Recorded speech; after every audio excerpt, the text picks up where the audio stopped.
Tempo Pascal, quinta semana, terça-feira, tema 77. Deixo-vos a minha paz. Pontos a meditar. 1. O Senhor comunica sua paz aos discípulos. 2. A verdadeira paz é fruto do Espírito Santo. Missão de pacificar o mundo, a começar pela nossa própria alma, pela família, pelo lugar do trabalho. 3. Semeadores de paz e de alegria. Pelo sinal da Santa Cruz, livrai-nos Deus, nosso Senhor, dos nossos inimigos. Em nome do Pai, do Filho e do Espírito Santo. Amém. Meu Senhor e meu Deus, creio firmemente que estás aqui, que me vês, que me ouves. Adoro-te com profunda reverência. Peço-te perdão dos meus pecados e graça para fazer com fruto este tempo de oração. Minha Mãe Imaculada, São José, meu Pai e Senhor, meu anjo da guarda, intercedei por mim.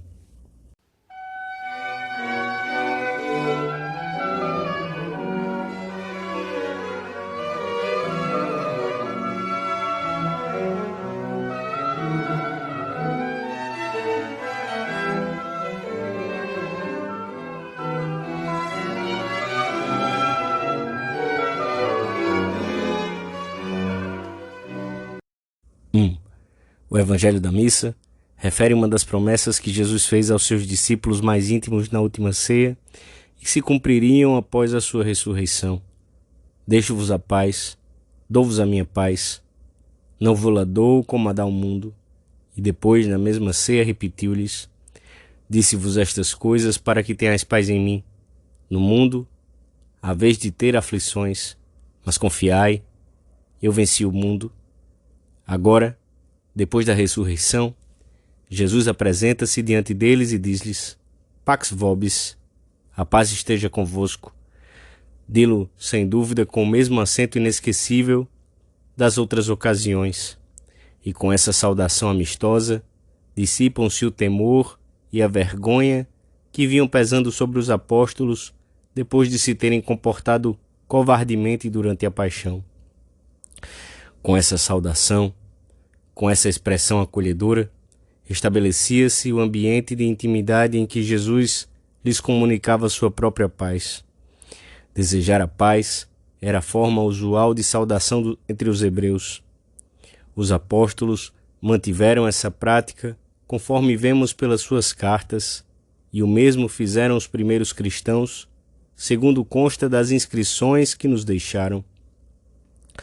A Igreja utiliza-a na liturgia em determinadas ocasiões, como, por exemplo, antes da comunhão. O celebrante deseja a paz aos presentes como condição para participarem dignamente do santo sacrifício. Pax Domini, a paz do Senhor. Ao longo dos séculos, os cristãos souberam preservar e revestir de uma intenção mais profunda essas mesmas fórmulas de saudação, impregnando-as de um sentido sobrenatural que as fazia calar profundamente no povo e servir-lhes de veículo para praticarem o bem, bem como de sinal externo de uma sociedade que tinha o coração cristão. Nos nossos dias, parece que se vai perdendo esse reflexo de Deus nas nossas saudações costumeiras. Não obstante, pode ser-nos de grande utilidade para a vida espiritual por um especial empenho em preservar e vivificar o sentido cristão nessas ocasiões, pois isso contribuirá para experimentarmos uma presença de Deus mais intensa no nosso relacionamento. Se nos acostumarmos, por exemplo, a cumprimentar o anjo da guarda das pessoas com quem nos encontramos, ser-nos-á fácil e simples dar um tom mais elevado às nossas conversas com elas.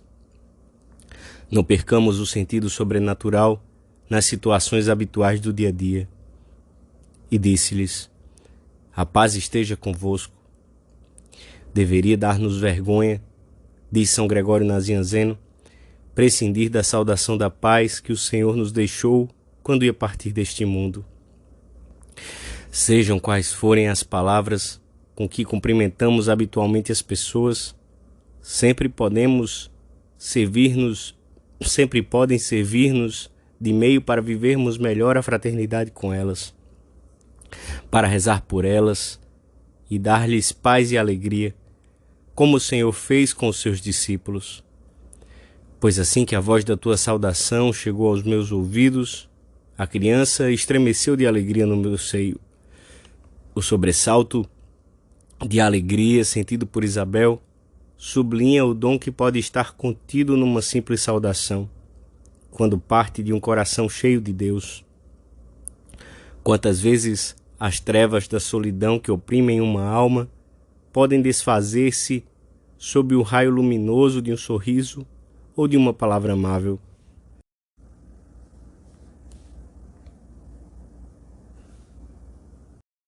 Dois. A saudação habitual do povo hebreu cobra nos lábios de Cristo o seu sentido mais profundo, pois a paz era um dos dons messiânicos por excelência.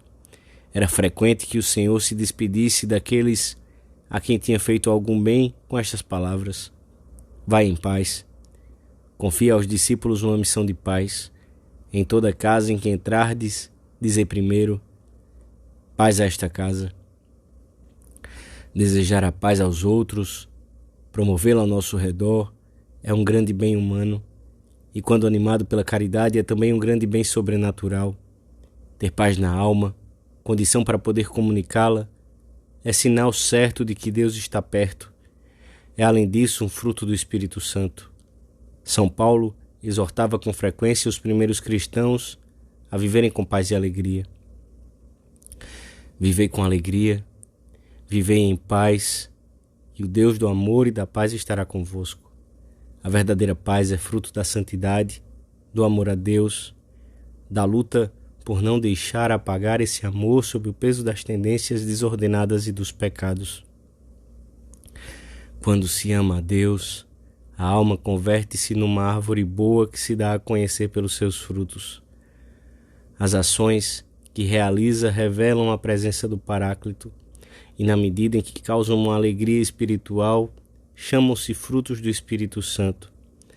Um desses frutos é precisamente a paz de Deus que ultrapassa todo conhecimento, a mesma que Jesus Cristo desejou aos apóstolos e aos cristãos de todos os tempos. Quando Deus te visitar, hás de sentir a verdade daquelas saudações: dou-vos a paz, deixo-vos a paz seja convosco, e isto no meio da tribulação. A verdadeira paz é a tranquilidade na ordem nas relações com Deus e ordem nas relações com os outros. Se mantivermos essa ordem, teremos paz e poderemos comunicá-la. A ordem nas relações com Deus pressupõe o desejo firme de desterrar da vida todo o pecado e de ter Cristo como centro da existência. A ordem nas relações com o próximo leva em primeiro lugar a viver esmeradamente as exigências da justiça, nos atos, nas palavras, nos juízos, pois a paz é obra da justiça, e além da justiça, a misericórdia, que incita em tantas ocasiões a ajudar, a consolar, a amparar os que necessitam de apoio. Onde há amor à justiça, onde há respeito pela dignidade da pessoa humana, onde não se procura o capricho próprio ou a própria utilidade, mas o serviço a Deus e aos homens, ali há paz. O Senhor confiou-nos a missão de pacificar a terra, a começar pela nossa própria alma, pela família, pelos colegas de trabalho. A paz numa família ou numa comunidade não consiste na mera ausência de brigas e disputas, o que às vezes poderia ser apenas o sinal de indiferença mútua. A paz consiste na harmonia que leva ao entendimento mútuo e a um clima de colaboração. A paz verdadeira leva a preocupação pelos outros, por seus projetos, pelos seus interesses, pelas suas penas. No meio de um mundo que parece afastar-se cada vez mais dessa paz, o Senhor pede-nos a nós, cristãos, que deixemos um rastro de serenidade e alegria por onde quer que passemos.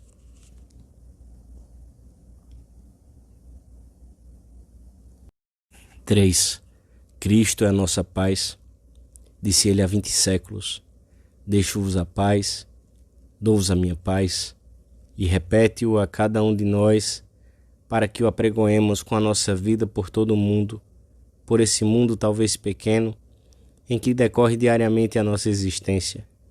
Uma boa parte do nosso apostolado consistirá em levar serenidade e alegria às pessoas que nos rodeiam, com tanta maior urgência quanto maiores forem as inquietações e as tristezas que encontremos à nossa passagem.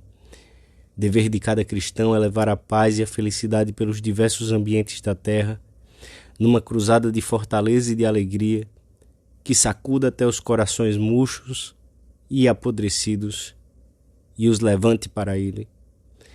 As pessoas deveriam poder recordar cada cristão como homem ou mulher que, embora tenha passado por sofrimentos e provas como os outros, ofereceu ao mundo uma imagem sorridente e sacrificada, amável e serena, porque viveu como um filho de Deus. Este pode ser o propósito da nossa oração de hoje. Que ninguém leia tristeza nem dor na tua cara. Quando difundes pelo ambiente do mundo o aroma do teu sacrifício, os filhos de Deus têm que ser sempre semeadores de paz e de alegria. Isto só é possível quando somos conscientes da nossa filiação divina. Sabermos-nos filhos de Deus, dar-nos-á uma paz firme, não sujeita aos vai-e-vens do sentimento ou dos incidentes de cada dia.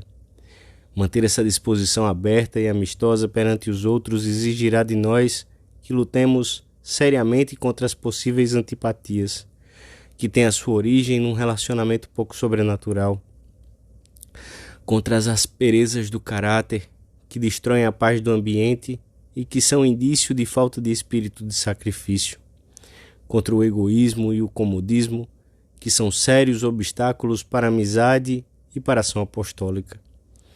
Recorramos à Virgem, nossa Mãe, para não perdermos nunca a alegria e a serenidade.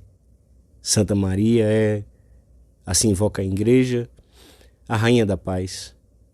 Por isso, quando se conturba a alma, ou o ambiente familiar ou profissional, ou a convivência na sociedade ou entre os povos, não cesses de aclamá-la com esse título: Regina Pacis, ora pro nobis, Rainha da Paz, rogai por nós. Experimentaste fazê-lo, ao menos, quando perdes a tranquilidade? Ficarás surpreso com a sua eficácia imediata.